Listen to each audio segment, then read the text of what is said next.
శుక్లాంబరధరం విష్ణుం శశివర్ణం చతుర్భుజం ప్రసన్నవదనం ధ్యాయేత్ సర్వవిజ్ఞోపశాంతయే. ఓం శ్రీ గురుభ్యో నమః.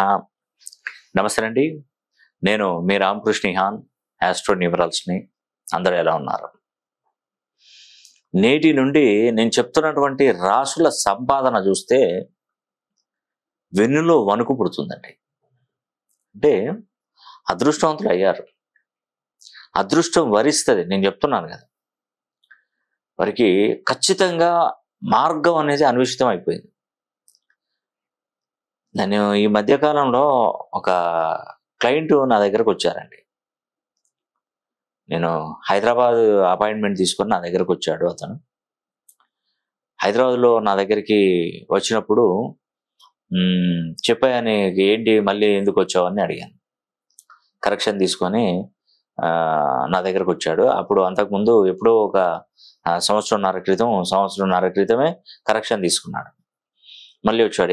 ఎందుకు వచ్చావంటే, కృతజ్ఞతగా మీకు ఒక చిన్న గిఫ్ట్ తీసుకొచ్చాను సార్. ఏంటి ఆ గిఫ్ట్, ఏం తీసుకొచ్చావు నా గురించి అంటే, మీరు వద్దని చెప్పొద్దు, కంపల్సరీ తీసుకొస్తాను సార్ అని చెప్పేసి ఒక 10 గ్రామ్స్ ఉన్నటువంటి ఒక గొలుసు, బంగారు గొలుసు తీసుకొచ్చేసాడు. ఇది దయచేసి ఎప్పుడు మీ మెడలోనే ఉంచుకోండి సార్ ప్లీజ్ అని చెప్పాడు. మీకంటే ఇది మేము ఇచ్చేది మీకు తక్కువనే కావచ్చు, కానీ నా జ్ఞాపకం ఎప్పుడు నాకు సంతోషం సార్, మీరు వేసుకోండి సార్. ఎందుకు మరి నాకెందుకు ఇంత ఆర్భాటం ఎందుకు చేస్తున్నావు, ఎందుకు ఇట్లా ఇస్తున్నావు అంటే, అసలు నీకేం జరిగిందని అడిగాను.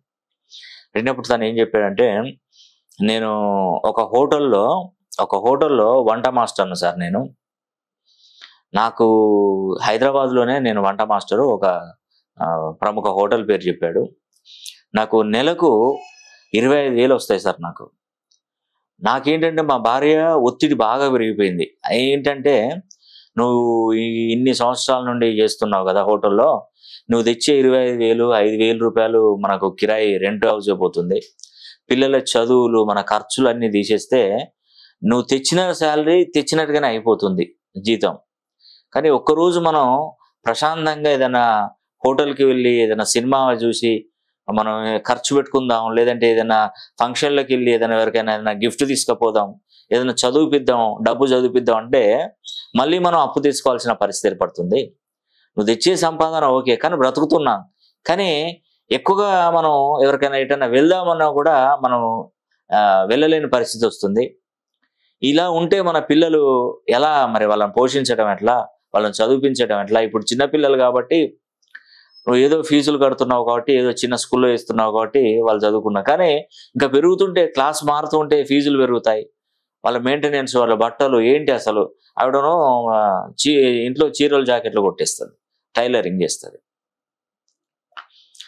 అంటే ఒకసారి నా దగ్గరికి వస్తుంటే నా దగ్గరికి వచ్చారని నేను కరెక్షన్ చేశాను. కరెక్షన్ చేసిన తర్వాత ఒక అద్భుతమైనటువంటి విషయం ఏంటంటే, ఆవిడ చీరలు జాకెట్లు కుడుతుంది కదా. అయితే హైదరాబాద్లో కొంచెం గొప్ప వాళ్ళే ఉంటారులేండి. ఒక ఆవిడ ఆ దగ్గరకు వచ్చి చీరలు జాకెట్లు ఇట్లా తీసుకుంటుంటే ఆమె ఏడ్చుకుంటూ బాధపడుతూ ఆమెకు చెప్పిందట. ఏమని చెప్పిందట అంటే, మా ఆయన ఎన్ని సంవత్సరాలు అవుతుందమ్మా, మేము ఇట్లనే బ్రతుకుతున్నాం, అసలు మాకు ఎదుగు బొదుగు లేదు. ఆయన సంపాదించింది నేను కుట్టి నాకు ఇవన్నీ మెడనరాల నొప్పులు వేస్తున్నాయి, మేము ఎప్పుడు బాగుపడతామో ఏంటి అని బాధగా చెప్పిందట ఆమెకి. చెప్తే ఆవిడ ఏం చేసిందంటే, మీ ఆయన ఏం చేస్తారంటే ఇట్లా హోటల్లో పనిచేస్తారంటే, సరే నేను మరి ఏమన్నా విదేశాలకు వెళ్తాడా, అతను విదేశాలకు ఏమన్నా పంపిస్తే వెళ్తాడా అంటే, ఎక్కడికైనా వెళ్తాడమ్మా, నాకు శాలరీ ఆయన సంపాదించడానికి ఏమున్నది, నేనో పని తనో పని అయినా చేసుకొని బ్రతుకుతాం, వెళ్తామని చెప్పారట. అయితే వాళ్ళకి ఏంటంటే, వాళ్ళకు అమెరికాలో రెస్టారెంట్లు ఉన్నాయి. వాళ్ళకు వాళ్ళ భర్త హ్యాండిల్ చేస్తున్నారు. ఈవిడేంటంటే వాళ్ళ అమ్మగారి ఇంటికి హైదరాబాద్కి వచ్చింది. వాళ్ళ ఇంటి పక్కన ఉండడం వల్ల, ఇక్కడ ఆవిడ దగ్గరికి మాట్లాడడం వల్ల అని చెప్పేస్తే, ఆవిడ వాళ్ళ ఆయనకు ఫోన్ చేస్తే, మనం ఒక అతనికి ఉపాధి కల్పించాలండి, అట్లా బాధపడుతున్నారంటే, సరే రమ్మని చెప్పేసి ఏదో విధంగా మనం చెక్ చేద్దాంలే అని చెప్పేసి అక్కడ వాళ్ళు ఒక టోకెన్ ఇస్తారట. ఆ టోకెన్ వీళ్ళకి ఇస్తే ఆ వీసా మీద స్టాంప్ వేస్తారట.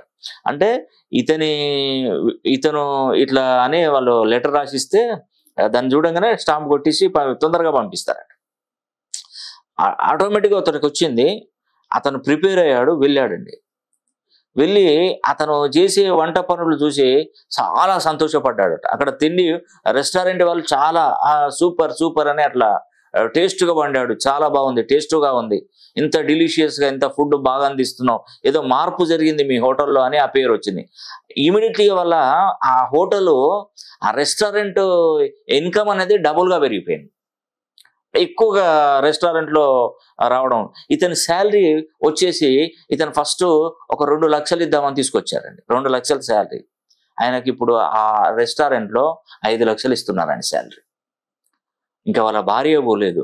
అందుకే ఆయన నా దగ్గరకు వచ్చి మెడలో గొలుసు వేసి, ఇది అదే మీకు చిన్నదే కావచ్చు కానీ నా జీవితాన్ని నువ్వు కాపాడారు సార్ అని చెప్పేసి. సంతోషం అండి. నిజంగా ఆయన ఎంత అదృష్టవంతుడయ్యాడు. అవకాశాలన్నీ కొన్ని వస్తూ ఉంటాయండి. నేను చెప్పేది అదే. అంటే లైఫ్లో మనం కష్టపడితే సాధించదంటూ ఏది ఉండదండి. కష్టపడాలి. దానికి తోడుగా నేను ఏం చేస్తానంటే అదృష్టాన్ని కలిగిస్తాను. నిజమండి. వాస్తవానికి మీకు నా దగ్గర నేను తీసిన ఇటువంటి కొన్ని విజువల్స్, వీడియోస్ తను అంటే నేను అతను కొంచెం వెనకబడిపోయాడు. అంటే వద్దు సార్, నేను వీడియో తీయలేను సార్, ప్లీజ్ సార్. నాకు ఆయన భయం ఏంటంటే ఆయనకు మాట్లాడరాదు, కెమెరా ముందు మాట్లాడడం. సరే నువ్వన్నా తీసుకొని అంటే, సార్ నేను మళ్ళీ వచ్చినప్పుడు చేస్తాను. గొలుసు వేసాడు. గొలుసు వేసినప్పుడైనా నాకు వీడియో తీయొచ్చు కదా. ఇప్పుడు చాలా మంది నా దగ్గరకు వచ్చిన వాళ్ళు, అంటే వీడియోలు చూసేవాళ్ళు, నమ్మకం అనేది వాళ్ళకి కలగట్లేదు. ఇదంతా ఏదో కట్టుకథ లాగా చెప్తున్నాడు, కట్టుకథలు అనుకుంటున్నారు. లేదండి, నాకు అవసరం లేదు, కట్టుకథలు చెప్పే అవసరం లేదండి. నాకున్నాయండి, కోట్ల రూపాయల ఆస్తులు ఉన్నాయి. నేను చెప్తున్నా కదా, నేను కట్టుకథలు నేను ఇంకా సంపాదించాలి ఏం లేదు. హ్యాపీగా ఉన్నాను, చాలా సంతోషంగా ఉన్నాను. ఇంకేం బాగా సంపాదించాలని ఏం ఆలోచన. కానీ దీని ద్వారా 10 మందికి బాగుపడతారు, వాళ్ళ జీవితం బాగుపడుతుంది. ఇప్పుడు ఆకలిగా ఉన్నవాడికి పచ్చడి మెతుకులు పరమాన్నంలాగా కనిపిస్తాయి. నాకు కనిపిస్తాయి అవి. ఉదాహరణకి నాకు ఆకలి లేదు, అదే పచ్చడి మెతుకులా నేను తినలా అంటాను. గొడ్డు కారం వేసుకొని నేను ఎందుకు తింటాను అంటాను. నాకు ఏమైనా అవసరం ఉంటేనే మంచిగా వండించుకొని తింటాను. నా దగ్గర డబ్బు ఉన్నది, నేను వండించుకొని తింటాను. నాకేం అవసరం గొడ్డు కారం తినే అవసరం. అదే ఆకలిగా ఉన్నవాడికి ఏమవుతుంది, అబ్బా పచ్చడి మెతుకులైన పర్లే, ఈ కడుపు నిండా తింటా, ఆకలిస్తుంది, ఏదో ఒకటి నాకు కావాలి అంటారు. అంటే తేడా ఇట్లనే ఉంటుందండి. ఇప్పుడు బాగా కష్టాలలో ఉన్నటువంటి వారికి ఏదైనా ఎవరు ఏది చెప్పినా అది నమ్మదానికి సిద్ధంగా ఉంటారు. వాళ్ళను తెలివిగా దెబ్బ కొట్టే వాళ్ళు చాలా మంది ఉంటారండి. మోసం చేసే వాళ్ళు ఉంటారు. ఒక ఆవిడ మొన్న దుబాయ్లో ఉంటుంది పాపం. ఆవిడకు 1,70,000 రూపాయల ఒక రత్నాన్ని ఒక అతను అటగట్టాడు. అవసరమండి 1,70,000 రూపాయల రత్నం? ఏం చేస్తుందండి రత్నం? జీవితాలను పూర్తిగా మార్చి కోట్ల కడుపు అధిపతులు చేస్తుందా? అంత చేయదు, 10% చేస్తుంది. ఉంటుంది, రత్నానికి పవర్ ఉంటుంది, కానీ 10% చేసి అంతే ఉంటుంది. కానీ నిన్ను తీసుకుపోయి 100 కోట్లలో కూర్చోబెడుతుందని మాత్రం అది ఎట్టి పరిస్థితుల్లో ఫ్రాడ్. మానవ జీవితంలో ప్రతిదీ భగవంతుడు 10% ఇస్తాడు. మన ఇంటి వాస్తు 10% ఉంటుంది. మనం కష్టపడేదో కొంత పర్సెంటేజ్ ఉంటుంది. మన పేరులో సంఖ్యాబలం కొంత పర్సెంట్ ఉందో, మనం పుట్టినప్పుడు గోచార గ్రహచార బలాలు కొంత పర్సెంట్, వీటన్నిటిని మనం పెట్టే సంతకంతో సహా పర్సెంటేజ్ ఉంటుంది. అంతేగాని ఒక ఉంగరానికే 1,70,000 పెట్టి కొనుక్కొని ఉంగరం పెట్టుకుంటే ఏం లాభం అండి? 10% వస్తుంది. నువ్వు కడుపు నిండా భోజనం తినాలంటే నువ్వు తినేంత తింటావు. అంతా పెట్టి తింటే బేషన్ నిండా అన్నం బిర్యానీ పెడితే తింటావా? తినవు. అంతే, అది వచ్చేవరకే వస్తుంది. కానీ అన్నిటిని కలుపుకొని పోవాలి. నేను చూసేటువంటి పద్ధతులు కూడా అన్ని పద్ధతులు: నేమాలజీ, గ్రాఫాలజీ, సిగ్నేచరాలజీ, ప్రొనాలజీ, Indian western numerology, Indian western astrology, ప్రశ్నాశాస్త్రం, హస్తరేఖలు, గవ్వలు, తాళపత్ర కృతాలు, ఇలా అన్ని పద్ధతుల ద్వారా కూడా నేను పరిశీలన చేస్తాను. కాబట్టి అవకాశం ఉంటే ఒక్కసారి నన్ను పర్సనల్గా కలవండి. నేను హైదరాబాద్ మహానగరంలో, నేను మరి శని ఆదివారాలలో హైదరాబాద్ మహానగరానికి వస్తున్నాను. నేను దేశంలో, ప్రపంచ దేశాలలో కూడా, భారతదేశంలో కూడా చాలా వరకు పర్యటన చేశాను. ఇప్పుడు హైదరాబాద్ పర్యటనలో ఉంటాను. ఎవరైనా అవకాశం ఉంటే ఖచ్చితంగా హైదరాబాద్లో కలిసే ప్రయత్నం చేయండి. ఈ వీడియో కనుక మీకు నచ్చినట్లయితే లైక్ చేయండి, షేర్ చేయండి, కామెంట్ చేయండి. సర్వే జన సుఖినో భవంతు.